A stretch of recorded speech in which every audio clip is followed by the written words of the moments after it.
오늘 현대인들이 앓고 있는 장애 가운데 분노 조절 능력 장애라는 것이 있습니다.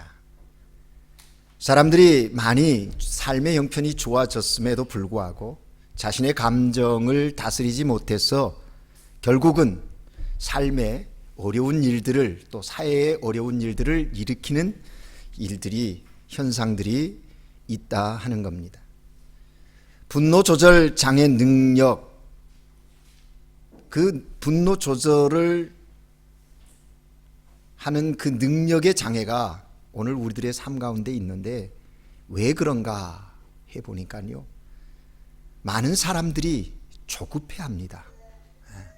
자기가 소망하는 것이 이루어지지 않으면 안절부절합니다. 이루고자 한 것들이 때에 정확하게 주어지지 않아도 분노하는 거예요. 그 때가 어느 때냐? 자기 스스로 정해놓은 때 안에서 그렇다는 겁니다. 여러분, 이 아침에 우리 스스로에게 한번 질문해 볼 수 있기를 바랍니다. 나에게는 이러한 조급한 증상이 있지는 않는가? 이미 여러분들이 경험하고 또 보는 그런 내용들일 줄 압니다. 자판기 커피를 눌러놓고 컵 나오는 곳에 손을 넣고 기다린다. 이것 조급한 마음에서 그렇습니다. 사탕을 입에 물었는데 사탕을 빨아서 녹여 먹지 않고 깨물어 먹는다. 물론 습관의 차이는 있을 수 있지만 사탕을 빨아 먹는데 그 맛을 보다는 그냥 깨뜨려 먹어야 된다는 것이죠. 아이스크림을 먹을 때 한번 생각해 보십시오. 여러분의 아이스크림 먹는 습관은 어떻습니까? 입속에 넣어서 녹여서 먹습니까? 아니면 그 아이스크림을 씹어서 이로 씹으면서 먹습니까?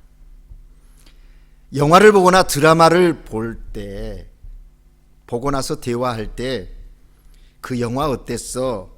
연기는, 내용은 어때? 이렇게 차분히 물어봅니까? 아니면 그래서 그 끝은 어떠했는데? 라고 묻습니까? 우리들의 삶의 자리에 일어나는 작은 일들을 점검해 보면 내가 얼마나 지금 조급하게 삶을 살아가고 있는가 하는 것을 체크해 볼 수 있다 하는 겁니다.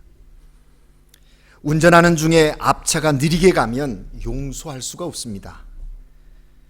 교통신호가 떨어졌는데도 움직이지 않는 차를 향해 경적을 울리고 그것도 모자라서 지나면서 한 번쯤 째려본다.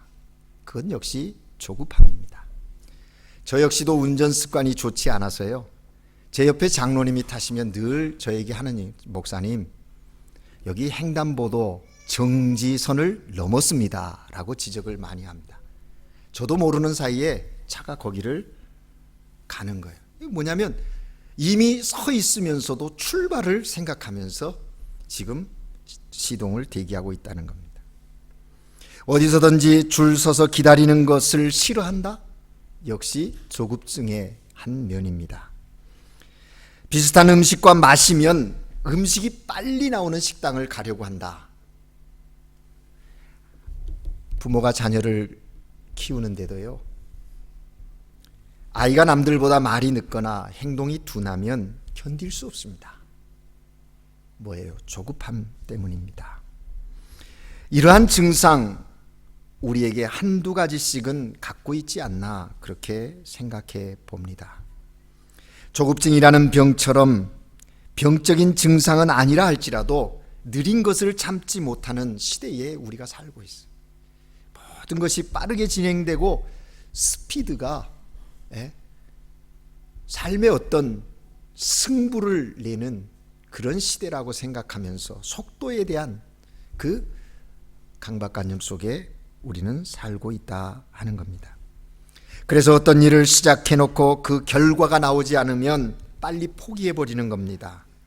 일이나 사람의 관계, 인생의 결과에 있어서도 빨리 결론을 보고자 하는 성급함이 우리들에게 있지 않는가 하는 것입니다. 여러분은 어떻습니까? 나에게 그런 면은 없는가? 이 시대의 흐름이 그렇다고 해서 우리도 그렇게 살아가야 하는 것인가? 한번 질문해 볼 것입니다. 하나님은 오늘 본문을 통해서 이러한 우리 시대와 대부분의 사람들의 마음가짐과는 다른 그리스도인의 삶의 한 면을 요청하고 계시는 것을 보게 됩니다. 그것은 참으라는 것입니다. 인내하는 삶을 살라는 것입니다. 오늘 본문에 특별히 반복되어지는 단어가 있습니다. 그것은 참는다 라는 거예요. 7절 8절 말씀에 보면 길이 참는다 그렇게 3번 반복되어져 있습니다. 참는데 그냥 참는 것이 아니라 길이 참어라 그렇게 말합니다. 길이 참는다는 말의 원어는 마크로디메오라고 하는 말인데 이건 합성어입니다. 마크로스라고 하는 먼, 긴이라고 하는 말과 디모스라고 하는 인내한다, 기다린다, 참는다라는 말이 함께 합성되어진 말이다 하는 겁니다. 그러니까 이 말의 원래 의미는 더 길게 참아라, 더 멀리 바라보고 참으라는 겁니다. 잠깐 참고 마는 것이 아닙니다. 지금 눈앞에 보이는 것만 참는 것이 아닙니다. 눈앞만 보고 참는 것이 아니고 저 멀리를 바라보고 참을 수 있어야 한다 하는 얘기를 합니다. 그리고 10절 말씀에도 또 이 참음에 대한 이야기를 하고 있는데 거기도 오래 참음이라고 얘기해요. 그래서 이 7절, 8절 그리고 10절의 참음은 관계성 속에서 이루어지는 참음에 대한 이야기입니다. 어떤 목적이나 결과가 나타나기까지 참으라는 것입니다. 여러분, 삶의 자리에서 우리가 참지 못해서 당하는 여러 가지 어려운 일들이 있지요. 그때 그만큼 참았으면 지금 이 결과가 나오지 않았을 텐데, 아니면 그때 내가 잘 참았지, 그랬기에 지금 이렇게 있는 것이지, 이렇게 행복을 누릴 수 있지라고 경험할 때가 있다는 겁니다. 그렇습니다. 우리는 삶의 자리에서 관계성 속에 참아야 할 일들이 너무나 많습니다. 부부간에도요, 부모와 자녀의 관계성 속에서도, 사회에서도 보면 수없이 많은 사람들과 관계를 맺고 살아가야 하는 것이 우리 인생의 삶입니다. 거기에 필요한 것이 참음이라고 하는 것을 이야기하고 있다 하는 것입니다. 뿐만 아니라 11절에 인내한다라는 말이 나옵니다. 여기 인내한다는 말은 앞서 사용한 참음과 좀 다른 말을 쓰고 있습니다. 휘포메노라는 말인데 이것도 두 개가 합성된 말이에요. 휘포, 아래, 그리고 메노스, 메노라는 말은 뭐냐면 이 머물다, 그런 남는다 그런 의미거든요. 그러니까 뭐냐면 그 아래 머물러 있다, 그 아래 남아 있는 것, 이런 얘기입니다. 이것은 환경에 관계되어져서 쓰는 환경 속에서의 참음을 이야기하는 겁니다. 그래서 스페인어 성경을 보면 앞서 7절, 8절, 10절에서 쓰는 참음이라는 단어와 11절에서 쓰는 인내라는 단어가 다르게 쓰여지고 있는 것을 발견할 수가 있습니다. 11절의 인내라는 것은 자신을 짓누르고 있는 삶의 어려운 환경, 상황, 그런 데서 견뎌내라 하는 그런 의미로 쓰여지고 있다 하는 것입니다. 그러니까 사업을 실패했다든지 병에 걸렸다든지 어려운 환경에 처해 있을 때 포기하지 말고 인내하라는 겁니다. 견뎌내라는 겁니다. 여러분, 오늘 우리의 삶 속에 이렇게 참고 견뎌낸다는 것이 쉽지 않은 걸 압니다. 많은 사람들이 경기가 어렵다고 합니다. 바닥을 친다고 이야기합니다. 어떻게 견뎌야 할지 걱정되기도 합니다.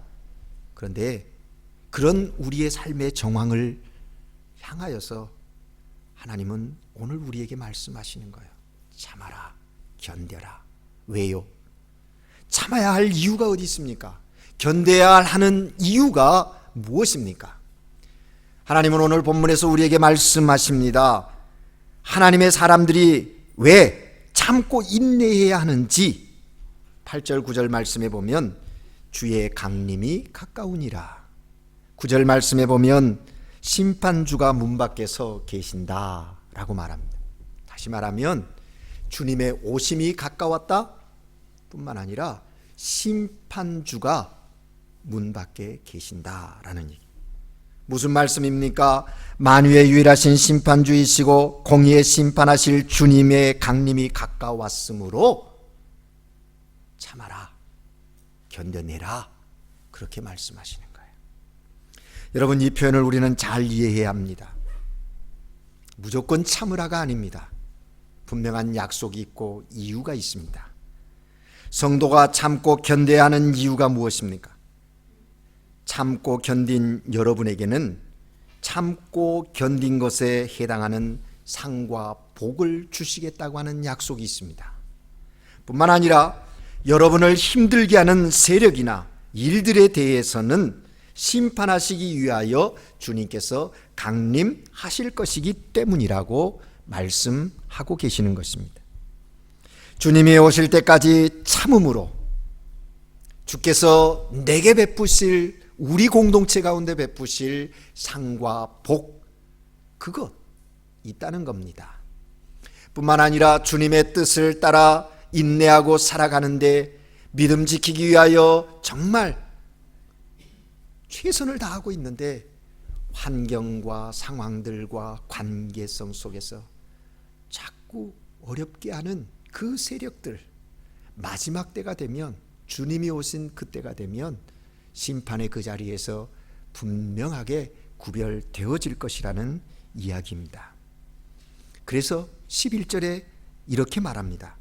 부당한 정죄와 고난과 심지어 죽임을 당하는 상황에서도 인내하는 자들을 일컬어서 뭐라고 말하냐면 복 있는 자다, 복되다, 비에나벤투라도, 복 있는 자라고 이야기합니다. 그렇습니다. 여러분, 우리가 참고 인내할 수 있는 것은 하나님께서 지극히 자비하시고 긍휼히 여기시는 분이심을 믿기 때문에 인내할 수 있습니다. 또 우리가 참고 인내할 때 하나님께서는 결코 무관심하지 않으시고 반드시 그 무한한 자비와 긍휼을 우리의 삶 가운데 보여주실 것이기 때문에 우리는 그 하나님을 신뢰함 속에서 이제 참는 것입니다.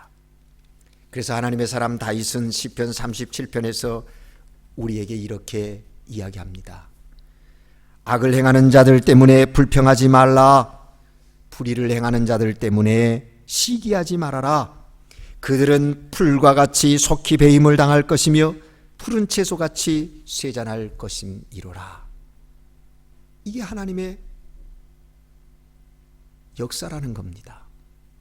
하나님의 심판과 그들의 종국이 어떻게 될 것을 알기에 참아라, 더 멀리 바라보고 기다려라, 인내해라, 그렇게 말씀하시는 겁니다. 성도가 참고 인내해야 하는 시간이 분명히 정해져 있지요. 언제까지?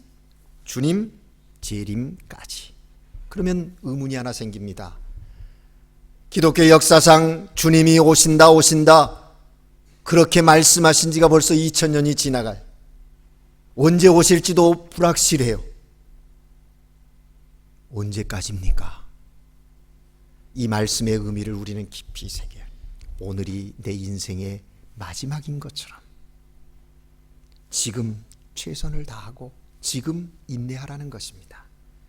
지금 낙심하고 절망할 상황에 처해 있다 할지라도 포기하지 말라는 말씀입니다. 왜요? 주님의 오심이 가까이 와 있다. 오신다는 겁니다. 그게 확실하다는 거예요. 그래서 이 주님의 재림, 심판의 그날을 생각하면서 인내하라는 거예요. 그러면서 두 가지 우리에게 말씀합니다. 마음을 굳게 해라. 그리고 원망하지 말아라 말씀하는 거예요.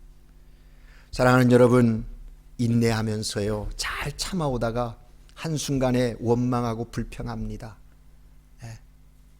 또 마음을 빼앗겨버리고 돌이키는 어리석음의 자리에 섭니다.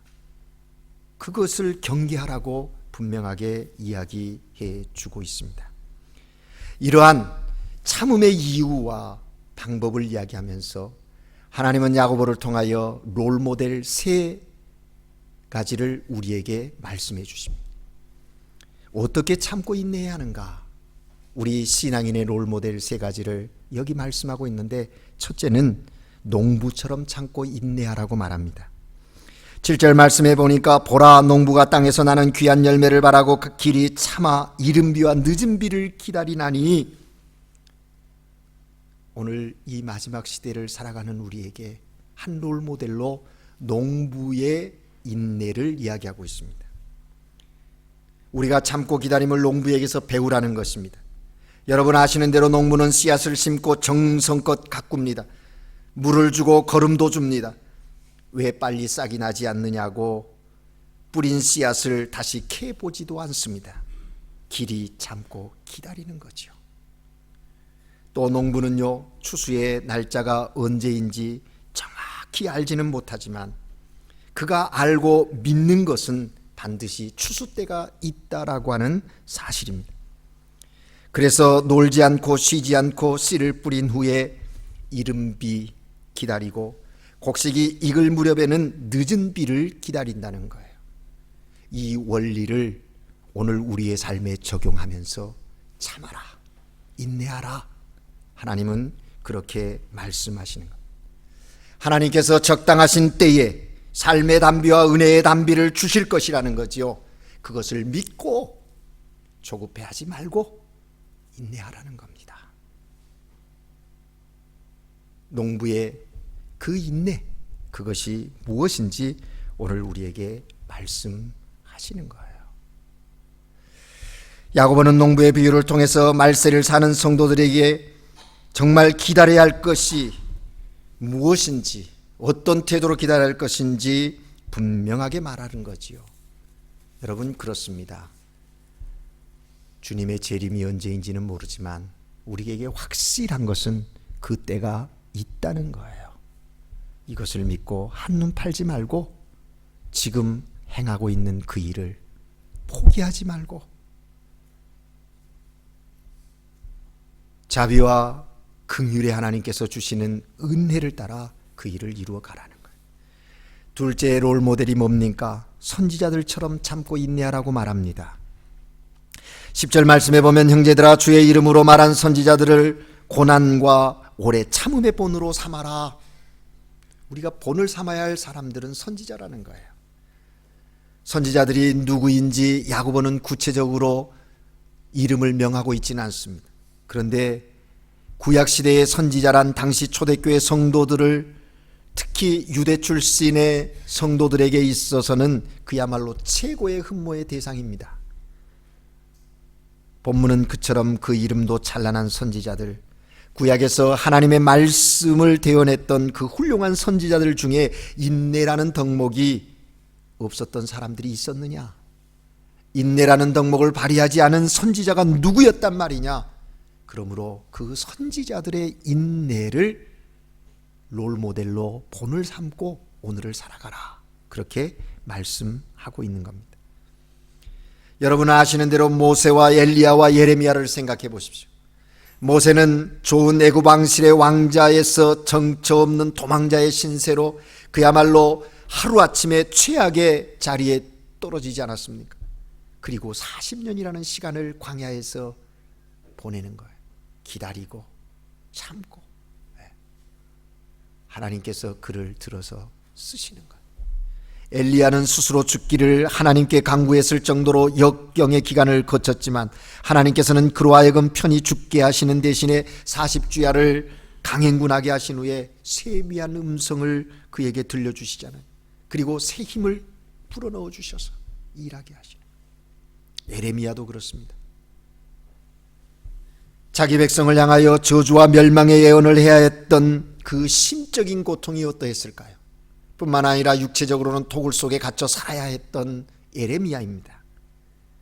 그 괴로움, 그 힘겨움을 감내해내야 하는 그런 사람이었다는 거죠. 그런데 그러한 자들이 다 주의 이름으로 말하던 선지자들이 결국 인내함으로써 자기 자신을 위함이 아니라 자기 자신을 위한 인내에서, 참음에서 한 걸음 더 나아가 다른 사람을 위한 오래 참음과 인내의 과정을 통해서 저들이 하나님의 사람으로 우뚝 서지 않았냐는. 그렇습니다, 여러분. 바로 이 선지자들의 인내를 배우라는 거예요. 장차 될 일을 예언했고 그것 때문에 온갖 시련을 다 당했지만 참고 기다렸던 그 말씀대로 선포하고 그 말씀대로 됨을 보았던 선지자들의 그 인내, 그것이 오늘을 살아가는 우리에게도 필요하고 또 본으로 배워 익혀야 한다라고 말씀하는 거예요. 마지막 세 번째 롤 모델이 뭡니까? 욥처럼 참으라고 말씀하십니다. 보라, 인내하는 자를 우리가 복되다 하나니 너희가 욥의 인내를 들었고 주께서 주신 결말을 보았거니와 주는 가장 자비하시고 긍휼히 여기시는 이시니라. 11절에 말합니다. 여러분 아시는 대로 욥, 그는 정말 엄청난 고난의 현장에 내던져졌습니다. 자신이 왜 고난을 당해야 하는지 이유와 그 이해되지 않는 그 고난의 현장 속에서도 욥은 하나님께 매달렸고 하나님께만 소망을 두었습니다. 욥기의 주제는 고난이 아니라 하나님의 주권입니다. 욥은 어느 날 갑자기 소, 나귀, 양, 낙타, 종까지 자신이 가지고 있던 전 재산을 한꺼번에 잃었습니다.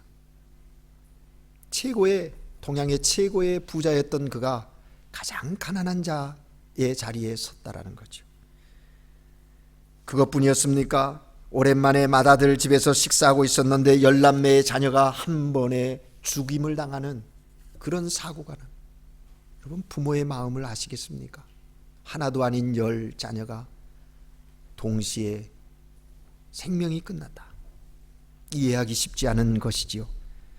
그런데 이런 기가 막힌 일을 당한 욥의 반응은 욥기 1장 20절 22절에 보면 이렇게 증거하고 있습니다.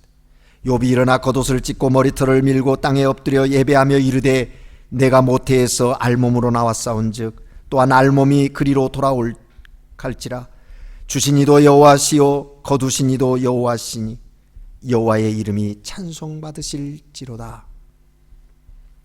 모든 일에 욥이 범죄하지 아니하고 하나님을 향하여 원망하지 않았다고 증거하고 있습니다. 그런데 여러분 아시는 대로 욥의 고난 불행은 거기에서 끝나지 않았지요. 그 후에 욥의 건강이 이뤄졌습니다. 머리끝에서 발끝까지 심한 종기가 난 거지요. 그때 욥이 이렇게 말합니다. 그 발바닥에서 정수리까지 종기가 나게 한지라. 욥이 제 가운데 앉아서 질그릇 조각을 가져다 몸을 긋고 있다. 그 모습을 본 욥의 아내가 욥을 향하여 뭐라고 얘기합니까? 당신이 그래도 자기 온전함을 굳게 지키겠느냐? 하나님을 욕하고 죽으라. 이러한 아내를 향하여 욥이 뭐라고 얘기해요? 그대의 말이 한 어리석은 여자의 말 같도다. 우리가 하나님께 복을 받았은즉 화도 받지 아니하겠느냐? 우리가 하나님께 복을 받았은즉 화도 받지 아니하겠느냐? 자신의 삶의 모든 영역에 하나님의 주권을 인정하며 더 겸손하게 인내하는 욥의 모습이 거기 증거되어지고 있다는 것이죠. 100이면 100, 이런 상황에서 원망과 불평, 심하면 저주까지 나올 그런 상황이 아니겠습니까? 그런데도 욥은 오직 하나님만을 바라보았다는 거예요. 무엇에 근거해서? 하나님의 주권, 하나님의 그 절대적 주권 앞에 그는 매어 있었던 거죠. 겸손하게. 그래서 여러분 욥기의 마지막 결말을 우리는 주목하지 않습니까? 오늘 본문에서도 말합니다. 욥의 결말을 듣지 않았느냐? 보았다라고 말합니다. 그러한 욥, 사실은 42장 10절에 보면 마지막 장에 그 욥의 곤경을 돌이키시고 그에게 이전 모든 소유의 갑절을 회복시키시는 하나님의 주권적 역사를 보아요. 단순히 잃었던 것을 회복시켰다, 그것이 우리의 마음을 끄는 것이 아니라 하나님이 어떤 분이신가 하는 것에 우리의 마음이 고정되어져야 하는 것이요. 하나님의 회복과 위로를 경험하게 되었다는 거예요. 인내하는 자의 결말이 무엇인지를 욥의 한 삶의 여정을 통해서 하나님은 우리에게 분명히 말씀하고 계시는 것입니다. 이것이 죽음보다 더한 상황에서 견딘 자들 받을 복이라고 말씀하시는 거예요. 그래서 오늘 본문 11절에 보라 인내하는 자를 우리가 복되다 하나니, 오늘 하나님 앞에 예배드리는 우리 모두가 이 마지막 때에 하나님이 요구하시는 그 인내, 오래 참음, 그 믿음의 종들이 되어서 이러한 인정함을 받는, 복되다고 인정함을 받는 하나님의 사람들 되시기를 주의 이름으로 축복합니다. 미국의 어떤 회사에서 신입사원 뽑기 위해서 시험을 치렀습니다. 모이는 시간은 새벽 4시였더랍니다.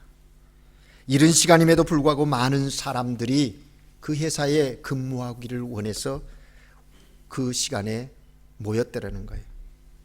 하지만 회사 문이 잠겨 있었고 모인 이들 저마다 불평하기 시작합니다. 오라고 했으면 뭔 얘기가 있어야지. 그러면서 불평하다가 한 사람씩 돌아가더랍니다. 5시간이나 지난 9시에 회사의 문이 열려지더니 9시에 나타난 시험관이 입사 지망생들에게 한마디의 해명도 하지 않고 이런 질문을 했더랍니다. 3 더하기 3은 몇입니까? 당신의 이름은 뭡니까? 사람들의 손은 몇 개지요? 그런 질문, 어이없는 질문들만 내려놓고 테스트를 한다는 것. 그리고서 마지막에 감사합니다. 이제 모든 시험 끝났습니다. 돌아가셔도 좋습니다. 라고 하면서 들어가 버렸더랍니다. 이것이 그 회사의 시험 전부였어요. 기가 막힐 노릇입니다. 그런데 며칠 지난 후에 그날 5시간을 기다린 후 말도 안 되는 시험을 친 몇 사람에게 합격 통지서가 온 것입니다. 그리고 그 합격 통지서에 이렇게 써 있었더랍니다. 저희 회사 입사 시험에 합격하신 것을 축하합니다. 먼저 당신은 시간을 지키는 시험에 합격하셨습니다. 당신이 4시 정각에 온 것을 우리는 보고 있었습니다. 또한 당신은 인내 시험에도 합격하셨습니다. 4시에서 9시까지 잘 인내하며 기다리는 모습을 우리는 지켜보고 있었습니다. 마지막으로 당신은 성격 시험에도 합격하셨습니다. 짜증날 만한 질문에도 당신은 화를 내지 않고 온화하게 대답하셨습니다. 저희 회사에서 필요로 하는 사람은 시간을 잘 지키는 사람, 인내할 줄 아는 사람, 어떤 상황에도 충분히 감정을 컨트롤하며 흥분하지 않는 성격의 사람입니다. 당신은 그 3가지 모두를 충족시키셨습니다. 그래서 당신은 합격하신 것입니다. 사랑하는 여러분, 순간과 빠름 또 짧음이 강조되어지는 이 세상에서 하나님께서는 우리에게 기다릴 것을 요구하십니다. 하나님은 여러분이 인내의 시험을 잘 통과하기를 원하십니다. 인내함으로 주님의 약속하신 복 받아 누리는 믿음의 주인공 되기를 원하신다는 거죠. 그러므로 참고 기다려 하나님이 주시는 귀한 열매를 바라보는 믿음으로 나아가는 농부의 인내, 그것을 배우십시다. 선지자처럼 인내하십시오. 나 때문에 참는 것, 거기에서 한 걸음 더 나아가 남을 위해서 참는 선지자의 인내, 욥의 인내를 배우십시다. 하나님의 영광을 위하여 그 영광을 바라보고 모든 삶의 상황과 환경 속에서 참았던 욥의 인내, 그런 인내를 통하여 오늘 이 역사 속에 하나님이 하고자 하시는 그 일에 쓰임받는 믿음의 종들 되시기를 주의 이름으로 축복합니다. 기도하겠습니다. 사랑의 하나님 아버지, 오늘 이 시대가 조급함 속에서 삶의 어려움을 겪고 참으로 안타까운 일들이 우리의 현실 속에 이루어지는 것을 봅니다. 주님의 오심이 가까움을 깨달아 알고 인내하게 하시되 농부의 인내, 선지자들의 인내, 욥의 인내를 통하여 오늘 이 시대에 믿음의 사람이 어떠해야 함을 말씀하시니 감사합니다. 우리로 그 인내의 믿음의 종들 되게 하셔서 하나님의 거룩한 역사를 이룰 뿐만 아니라 하나님이 주시는 영광을 보며 나아갈 수 있는 신실한 종들 되게 하옵소서. 살리고 새롭게 하는 은혜가 믿음의 종들, 인내하며 믿음의 경주를 계속하는 하나님의 사람들을 통하여 이 땅에 세워져 가게 하옵소서. 우리 주 예수 그리스도 이름으로 기도합니다. 아멘.